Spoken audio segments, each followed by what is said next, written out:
Thank you so much for being here, not just in this seat at this moment, but being here as a human at this epic moment in history. Because we truly are at a crossroads, right here and right now, as individuals, as a society, and even perhaps as a species. We can continue on the course we've been going and we'll probably end up where we're headed. Or we can make some changes and create a very, very different outcome. So in this presentation, I want to illumine for you some of what is at stake in this choice. But first, a little context about me. My grandpa founded an ice cream company. It was called Robbins, 31 flavors. And my dad, John, grew up with a lot of ice cream, 31 flavors of it. He grew up with an ice cream cone-shaped swimming pool. And he was groomed to one day join in running the family company. But when he was in his early 20s, he was offered that chance, and he said no. And he walked away from a path that was practically paved with gold and ice cream to, as we jokingly say in our family, follow his own rocky road. He ended up moving with my mom to a little island off the coast of Canada where they built a one-room log cabin. They grew most of their own food, practiced yoga and meditation for several hours a day, and named their kid Ocean. They almost named me Kale. And this was before Kale was cool. On behalf of my social life, I am very grateful that they took the more conservative route when they named their son. But we did eat a lot of kale and cabbage and carrots and onions and veggies from the garden. And as I got a little older, we moved to California, and my dad began working on a book, which came out in 1987. It was called Diet for a New America. Yeah, there's a few fans in the room. And Diet for New America illumined the power of our food choices to shift the course of our health destinies and also to impact the world around us. And the media had a lot of fun with the story. They called him the rebel without a cone. They also called him the prophet of non-profit. Here was this would-be ice cream heir who walks away from his whole ice cream fortune and becomes a best-selling author writing about food and health. His work inspired millions of people, including, as fate would have it, my Grandpa Irv. So my grandpa had lost his brother-in-law and business partner, Bert Baskin, to heart disease when my dad's Uncle Bert was 54 years old. He was a big man. He was one of the most successful entrepreneurs in American history. He had a family he loved, but he didn't have his health, so he ended up leaving his wife a widow and his kids fatherless. I never knew my dad's Uncle Bert except from family stories because he was gone before I was born. So my grandpa was on a similar trajectory, and about the age of 70, he was practically on death's door. He had serious diabetes, serious heart problems, serious weight issues.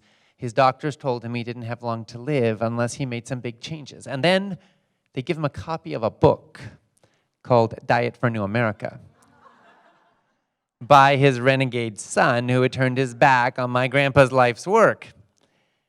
And my grandpa's life was on the line, so he read it. Not the signed copy my dad had sent him, but the copy the doctor gave him, of course. And he ended up following its advice. So he ate a lot more vegetables and whole plant foods, and he cut way down on his animal product consumption, and he gave up sugar completely. He even gave up ice cream. And he got results. The kind of results that we predictably and consistently see when people who have been eating the standard American diet make these kinds of changes. He got off all of his diabetes medications because he didn't need them anymore. He got off all of his high blood pressure medications because he didn't need them anymore. He lost a bunch of weight. His golf game improved 7 strokes. So my grandpa ended up living another 19 more healthy years. And I have this vivid memory of being in my childhood around that time, and my dad and I were marathon runners. And we were out one morning going for this run, and we passed by my grandpa who was out going for a morning walk with his dog. He was walking for an hour and a half every morning. And he's cheering us on as we're jogging past him. And I'm thinking, 3 generations of health. This is what's possible. So we have seen in our family what can happen when we follow the standard American diet, as my dad's uncle experienced, as my grandpa was experiencing. We've also seen in our family what can happen when we make a change, what kind of possibility exists for us when we step into another way of eating and another way of living. And of course, it's not just the Robbins family. It's all over the world.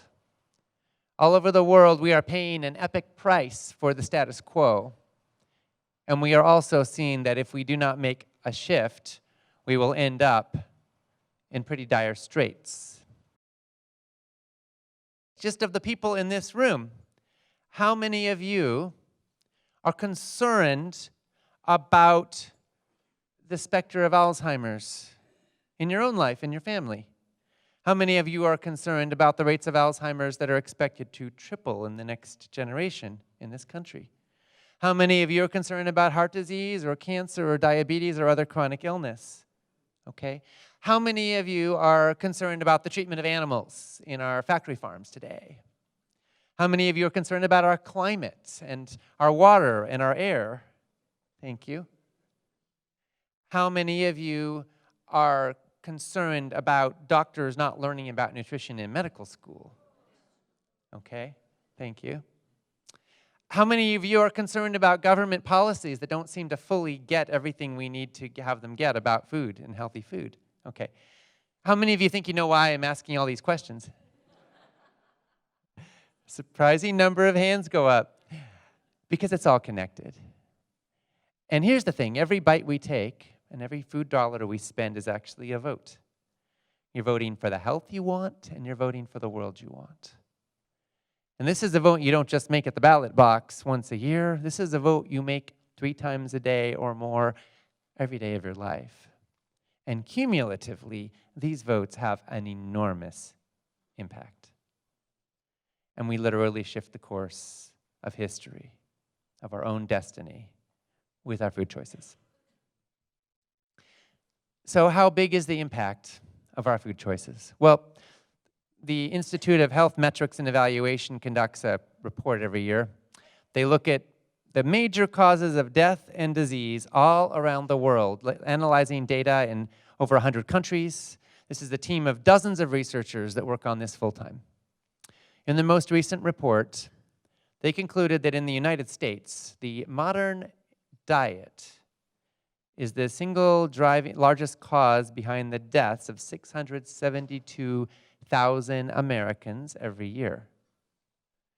Which means that more Americans died from what we're eating than died in World Wars I, II, both Iraq wars, Afghanistan war, Vietnam war, Korean war combined. All in 1 year. Only this time the enemy isn't guns or bombs or an enemy. It's our own knives and forks and what we're doing with them.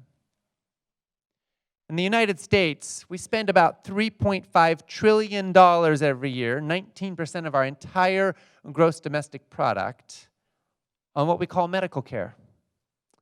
But you know, and I know, it's not caring for health or medicine, it's actually disease symptom management. You see, over 70% of that spending is on chronic illness.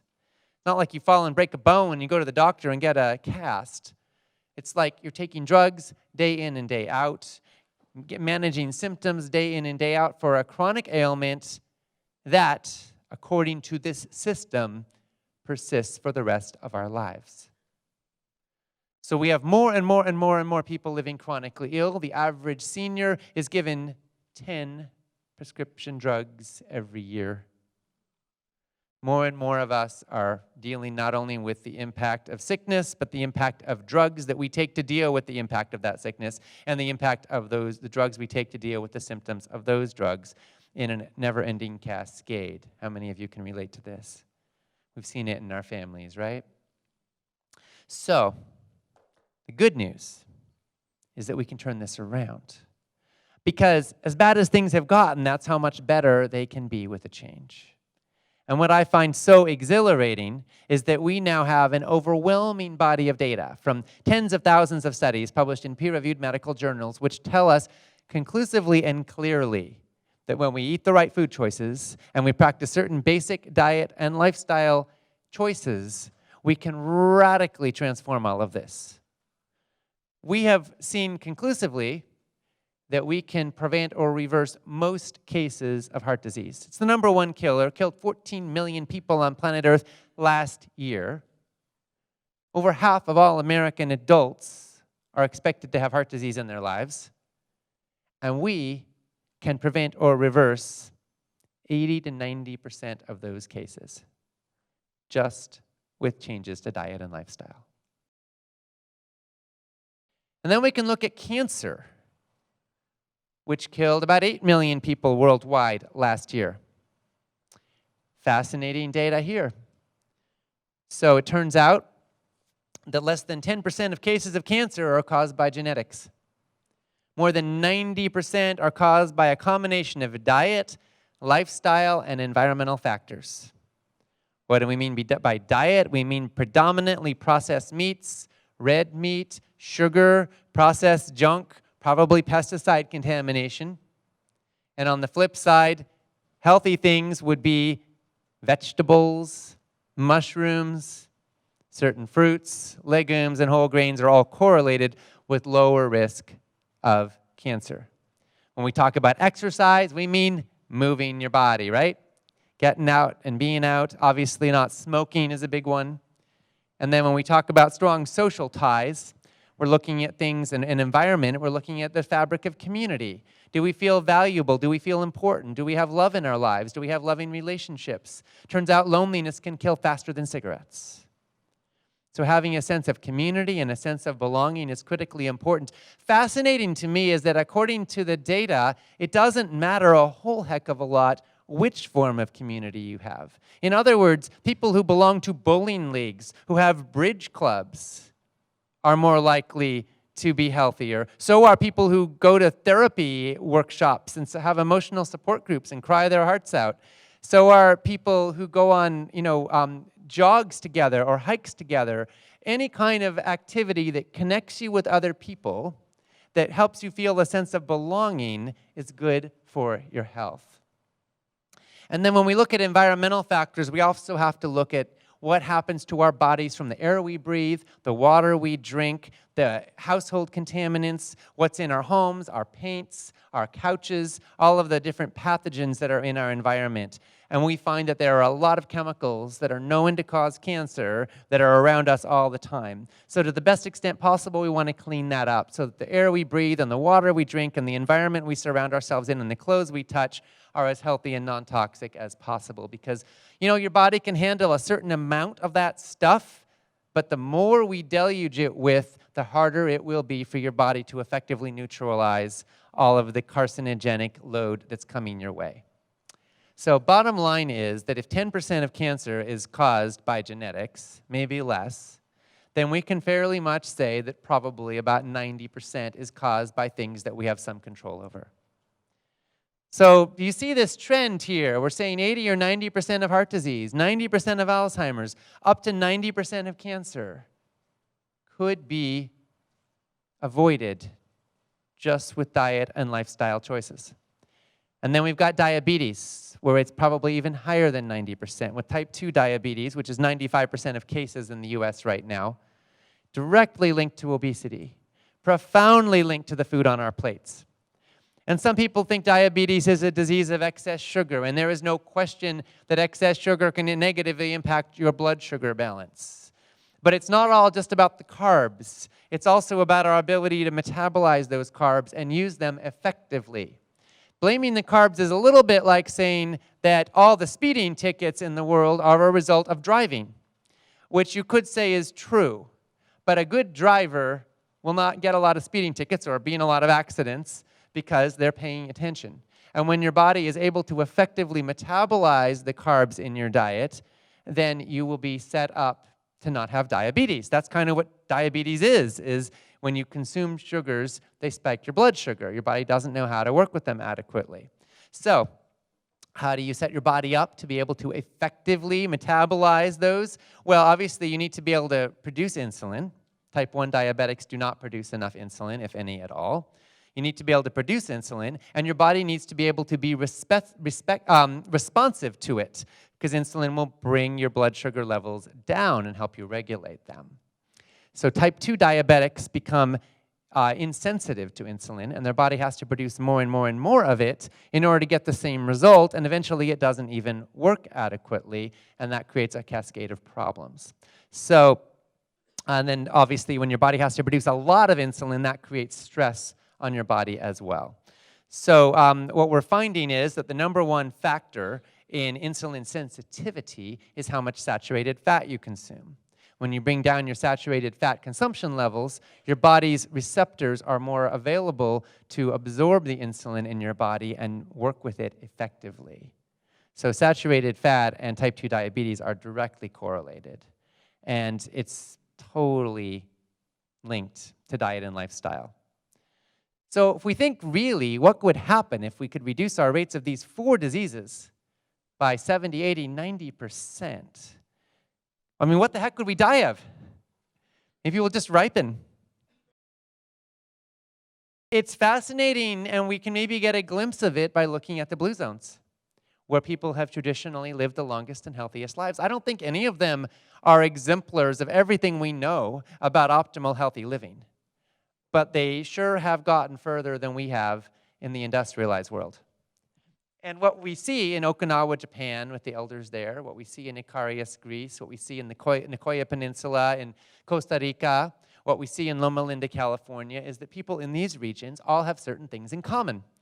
They all eat a predominantly whole foods, plant-based diet. They all have lots of exercise. They all have strong social ties, love, and they all have a sense of purpose or meaning or some form of stress reduction or spiritual path that is meaningful to them.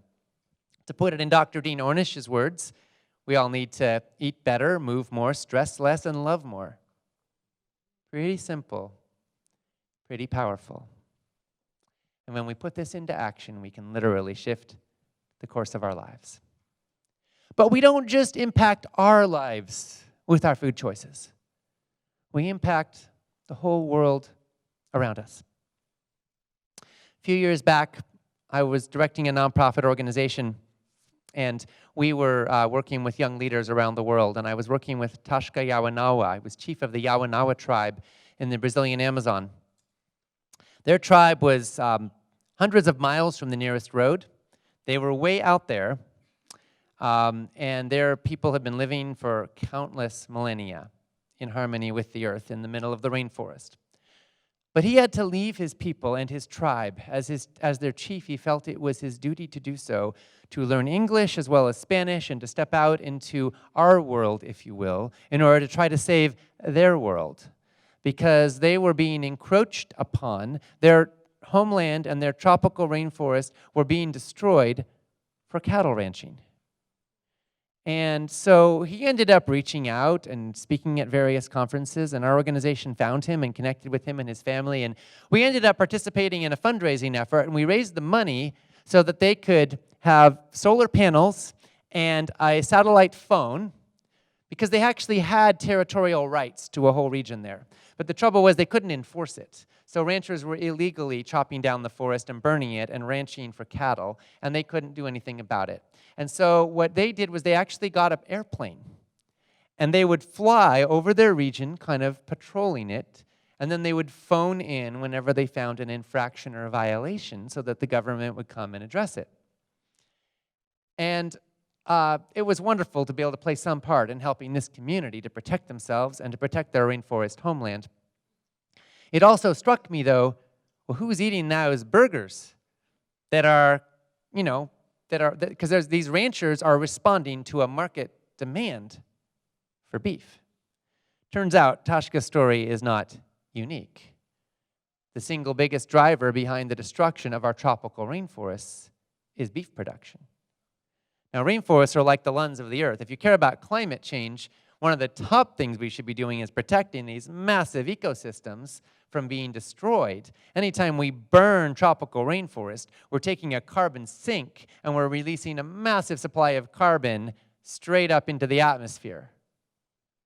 Well, if we can stop that, if we can reduce the demand for beef, then we can help fight climate change. And as I've looked more and more at the global impact of our food choices, I have been stunned. A report in the journal Science last year came out. Researchers analyzed over 100,000 farms, 40 different crops that represent 90% of the food consumed by humanity in 119 countries, inputs and outputs, and they ended up concluding that 83% of agricultural land on Earth is used in animal agriculture. 83%. If just theoretically the whole world went vegan tomorrow, we would free up an area of land equivalent to the United States, China, India, the European Union, and Australia combined. That's how much land would be instantly freed up. Land that could go back to forest, land that could be used for windmills and solar panels or homes or growing amazing organic food for bigger populations of future generations. But right now, we can't do that because it's all being used for animal agriculture. And in the United States right now, it takes about 12 to 16 pounds of grain or soy to produce 1 pound of feedlot beef. So we kind of have a protein factory in reverse. With chicken, it's about 4 pounds, 3 or 4 pounds. With pig, it's about 4 pounds. And so what's happening to all the other 11 pounds or 3 pounds or 2 pounds? Well, it's turning into hoof and hide and bones and manure and energy the animals use to move around, not into food. And so when we feed livestock GMO for the most part, corn and soy and other crops, we're wasting most of those natural resources, and the manure we're producing is actually polluting our environment.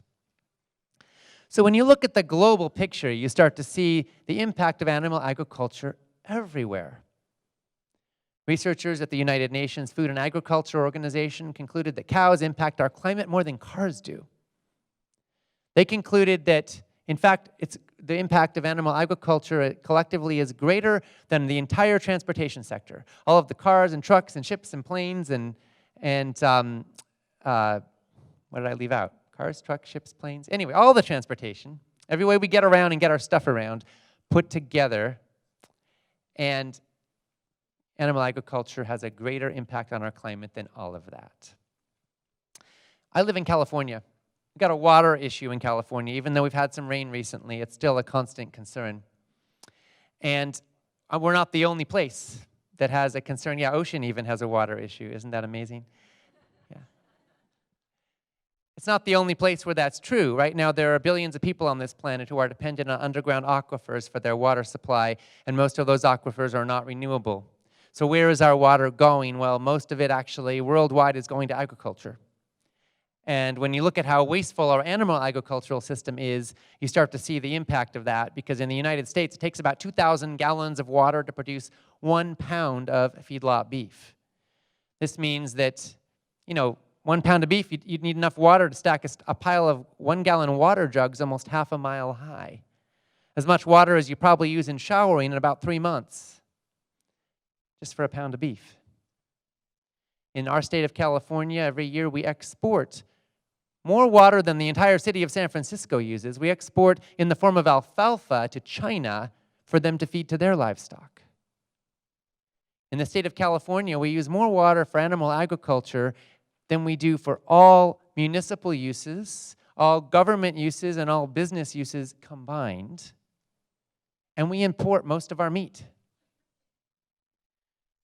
Worldwide, the impact of livestock is devastating communities, it's devastating ecosystems, it's the single largest driver behind deforestation, and it's the primary place that GMOs are showing up. Most of our glyphosate is being sprayed on genetically engineered croplands that are growing feed for livestock. In my own journey, I founded a nonprofit and I work with young leaders all over the world in 20 countries. And as I traveled the globe, I kept seeing that everybody eats, and that what we're eating is having this enormous impact.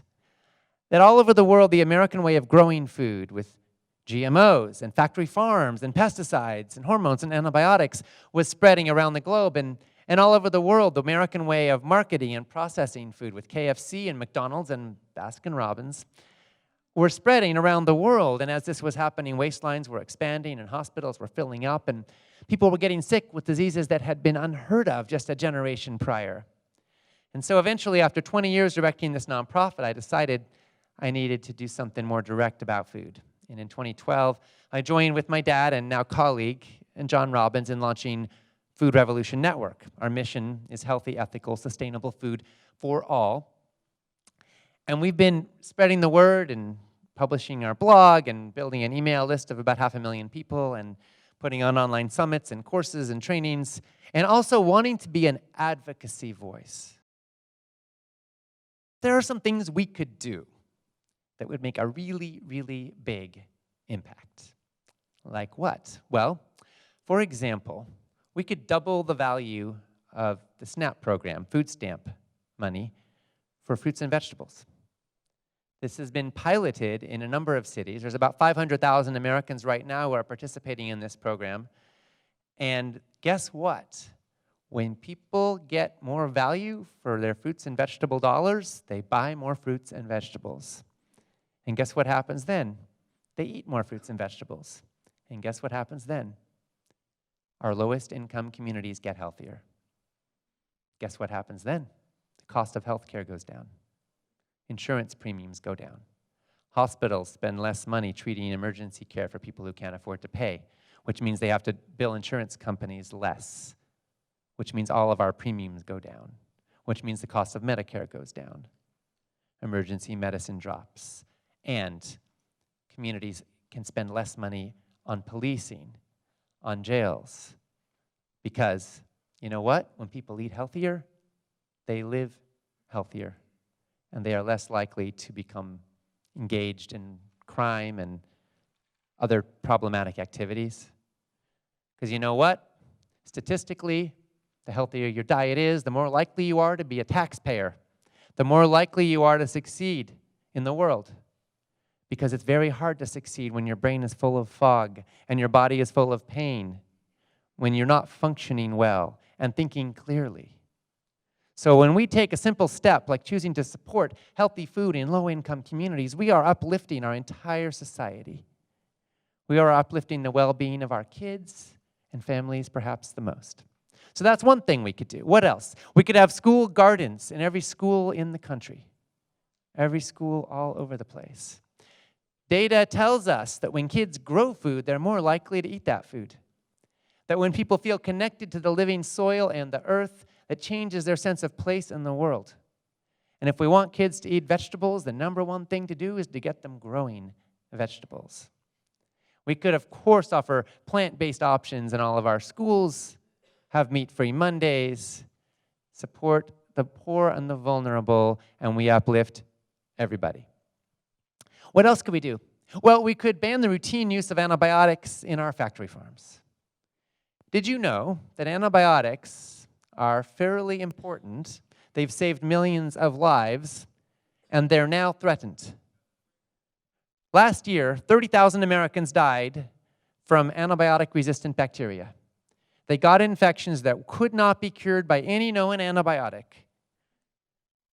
Infections that would not have existed in that way just a couple decades prior.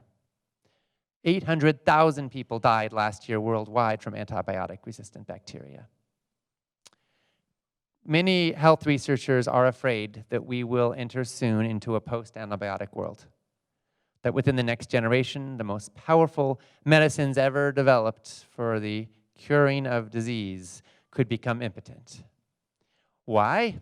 Well, partly, of course, antibiotics may be overprescribed. Partly they get prescribed more when people are sick more, and we've got a lot of sick people. But also because most of our antibiotics are not being given to humans.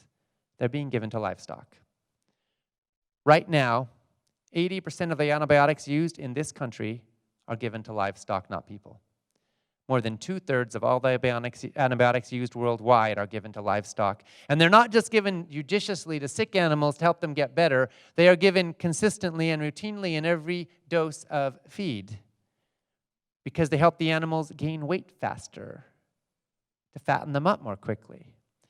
And also because they're in such deplorable conditions that some of them might not survive without antibiotics with every dose of feed.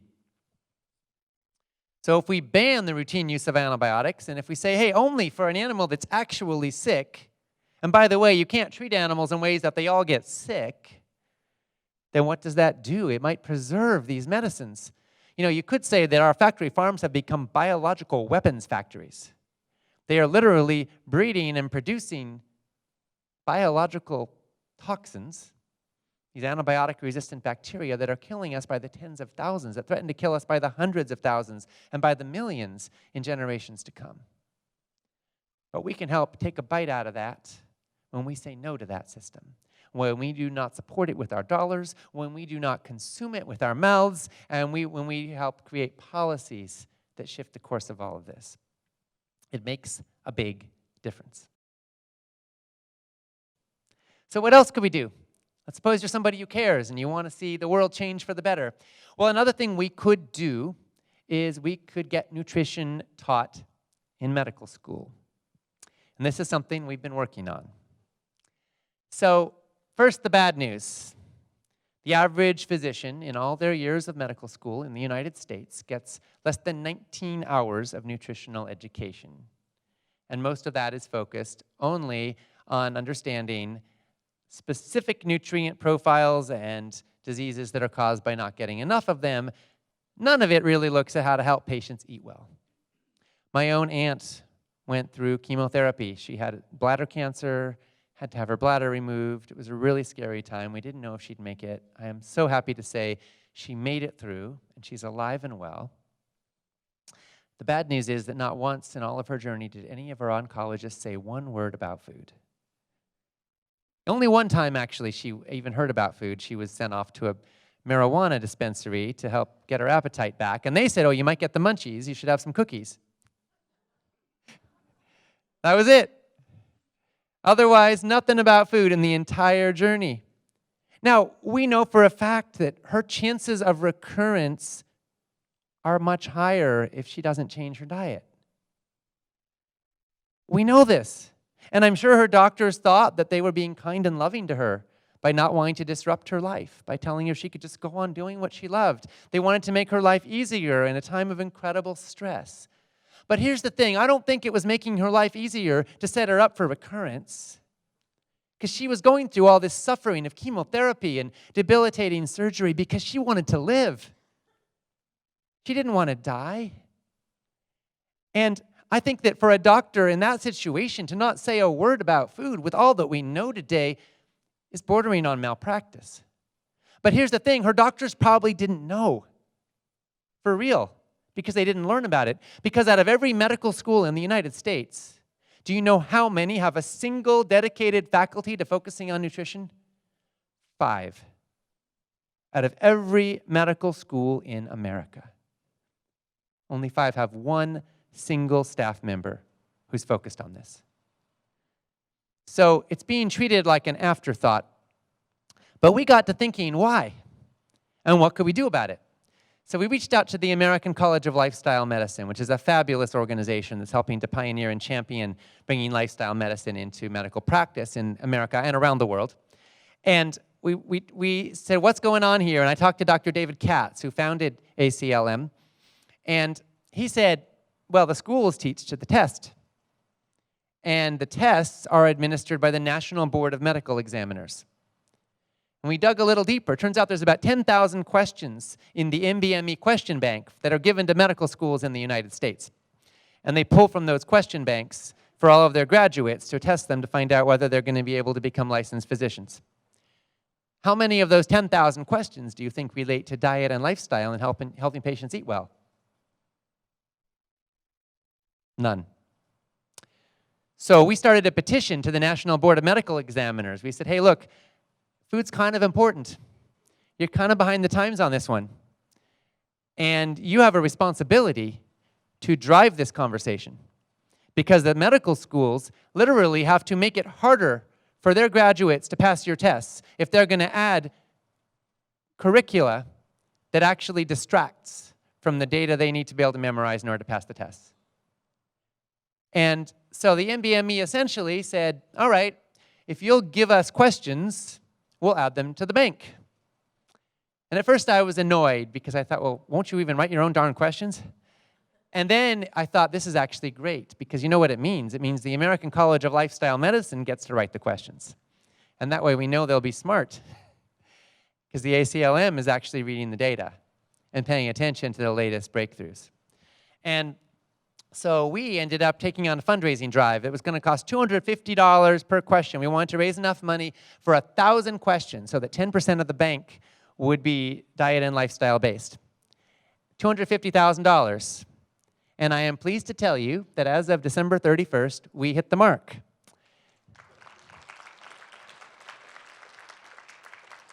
So now the ACLM is hard at work working with the American Board of Lifestyle Medicine. There are 30 qualified senior researchers that are out there right now writing questions for this bank.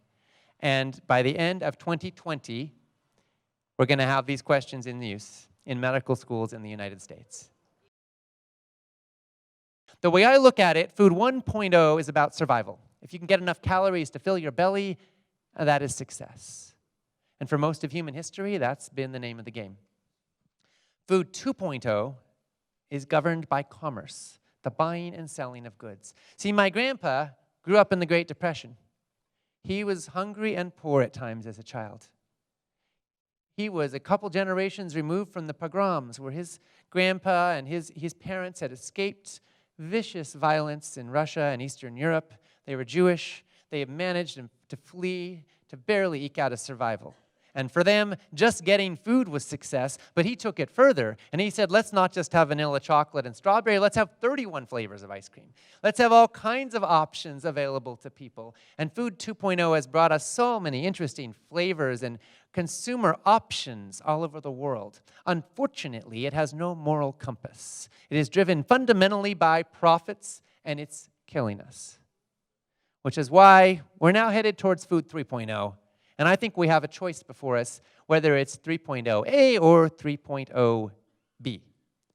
To me, Food 3.0A is what happens if we continue on the current course. What does that mean?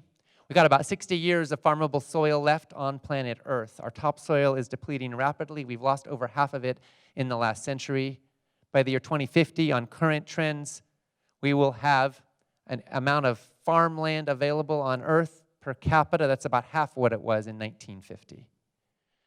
What does it mean if we keep going in the current direction? Obesity rates are going to hit 90% in the United States. We already have the first generation in history that has a shorter life expectancy than their parents. If we continue on this trajectory, we're going to see the expectations that Alzheimer's rates will triple. We're going to see the projections that diabetes rates will continue to skyrocket. Out-of-control medical spending will bankrupt our economies. We will not be able to keep our commitment for Medicare for our citizens, much less expand it to everybody. Not if it costs us $5-10 trillion a year. Where's that money going to come from? It's already 19% of our gross domestic product.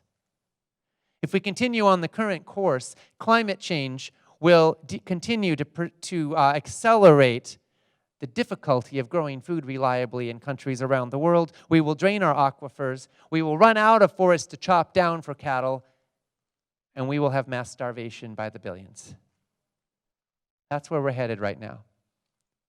But Food 3.0B is very, very different.